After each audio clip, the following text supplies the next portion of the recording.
Hi everyone, welcome to another episode of my Cedar Point Recreation Park. After spending a bit of time at the back of the park, today we're going to be moving up towards the front and finishing up the front plaza area and the entrance. Part of the park that we've been neglecting for a while and time to finally get that built out. Before we get too deep into things, I would like to mention that I was able to finally fix the problem I was having with my Millennium Force queue. Still not 100% sure what the issue was, but I torched all of the queue and the scenery around it and rebuilt it. Very tedious.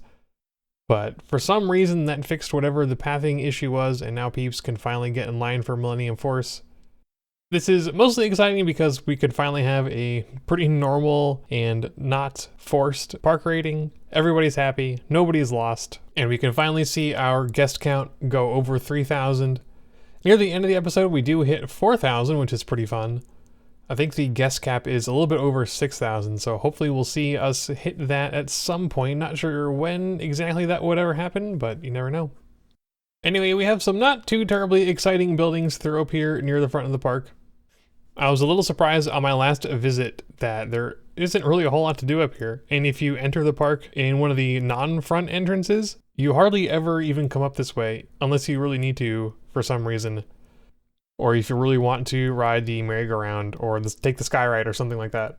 But there are some fun buildings up here and some nice looking buildings in real life, I will say. We've got the Jack Aldrich Theater, another theater. I mentioned we built one way back in Frontier Town. And there's another one up here as well, so I decided to add another 3D cinema here for peeps to line up for.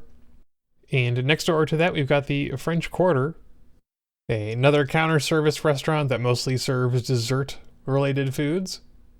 I think we got donuts and ice cream and things like that. Kind of feel like there are too many food stalls in here for the number of guests we have, at least from an RTC point of view. But I'm not going to complain too much about it. I do like the look of a lot of these buildings. And of course, I do always want to have all the restaurants in here as realistically as I can, even if there aren't a lot of peeps around to enjoy it. This is a fun building to make anyway. I think it looks quite nice in person. And with the brown brick and those black balconies, I think it looks pretty cool. We're missing a couple details on our build, like the little flags and some of the signage, just because of the scale we're at, not really practical to put that kind of stuff in. But I think it gets the point across regardless.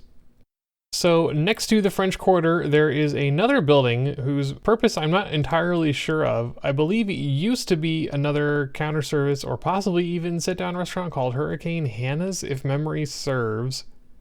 I tried to get a good look at it in some photos when I was there, and it looks like right now it's just a soda fountain kind of thing.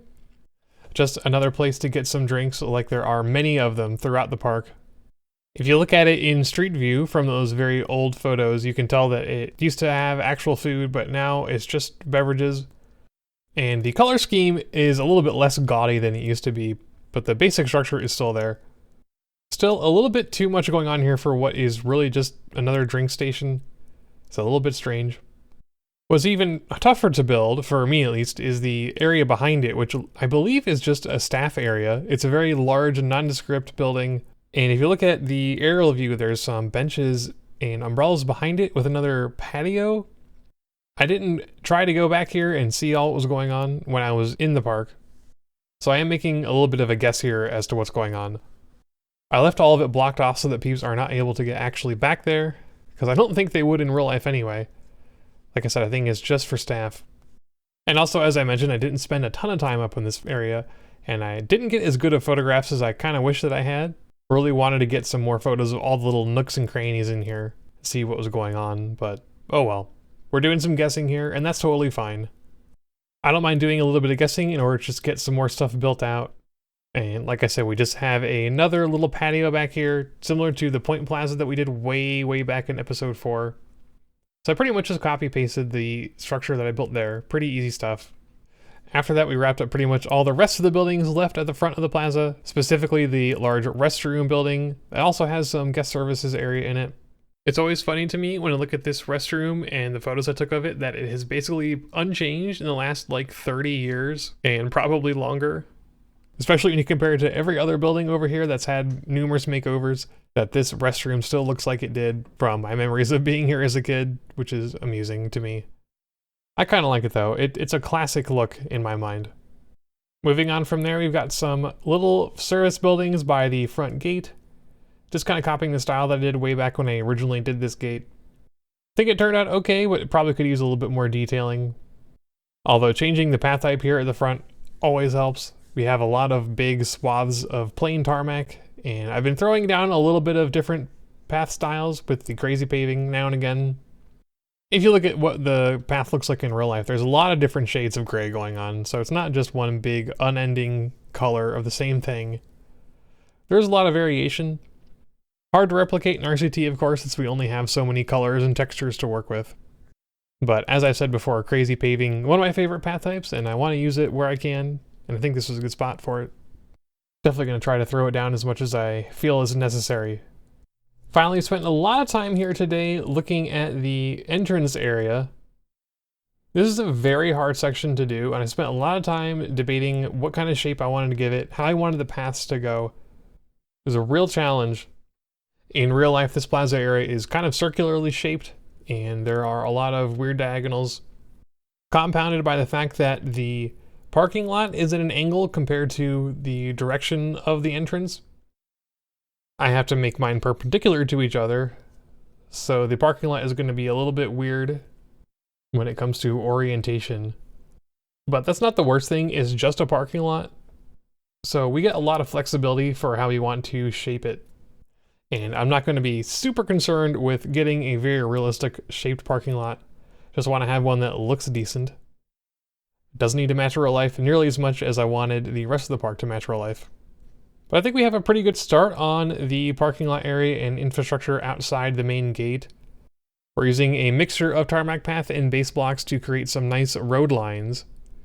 Gotta give a big shout out to the user Dogs, from whom I stole a lot of inspiration with the way that parking lots and roads are done. Been looking at a lot of their parks to get some ideas for how roads can be built and parking lots and things. It's a very tedious process though, because if you want it to look right, your path edges have to be oriented a certain way, and you have to be very careful with the tile inspector to get everything kind of lined up correctly, all the edges in the orientation you want. It's extremely tedious work, really easy to mess up. Although I will say, as always, the Scenery Manager plugin is really helpful for this. Once you get a section of road or parking lot that you like, you can copy and paste it. That's pretty effective, and I'm doing it quite a bit here. Especially for those large main roads that have just the same look for like 4 tiles wide. Definitely don't want to do all that individually by hand. That's gonna take up your whole day. Nobody wants that. Anyway, I know I've gotten a bit off topic here with the parking lot. This was supposed to be saved for a later phase, but I really wanted to get something good knocked out for the entrance plaza, and I felt like the front parking lots here were a good place to kind of help flesh that out and make things look the way I want to. I'm probably not going to do any more parking lot work for a while. Like I said, it's very tedious, and probably a lot of it is better to do off camera because it's going to be a lot of time consuming work.